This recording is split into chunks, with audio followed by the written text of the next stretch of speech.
खरात प्रकरणातील एक महत्वाची कडी शिवनिका ट्रस्टचे वन ऑफ दी संचालक शेळके यांचा अपघाती मृत्यू झाल्याची बातमी ही अत्यंत धक्कादायक आहे. मला ही गोष्ट खरं तर अविश्वसनीय वाटते. मात्र गेल्या अनेक दिवसांपासून ज्या अनेक नेत्यांनी ही शक्यता आणि ही भीती वर्तवली होती की खरातच्या जीवाला धोका असू शकतो, ती आजची जी घटना घडली त्याने या शक्यतेला अधिक जास्त ठळक पद्धतीने अधोरेखित केलं जातंय. कदाचित खरात प्रकरणातली काही सत्यच बाहेर येऊ नयेत असं काही लोकांना वाटतंय का?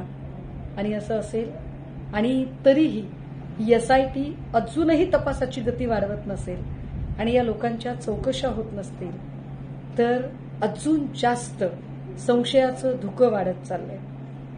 शेळके हा गुन्हेगारच होता की नव्हता हे कायद्याने ठरवलं असतं. शिक्षा कायदा देईल, कोणाचाही जीव घेण्याचा अधिकार कोणालाही नाही. पण जी घटना आजची घडली ती मात्र एकूण तपास यंत्रणा आणि एकूण शासन व्यवस्था या सगळ्यांवरच प्रश्नचिन्ह निर्माण करणारी आहे एवढं नक्की.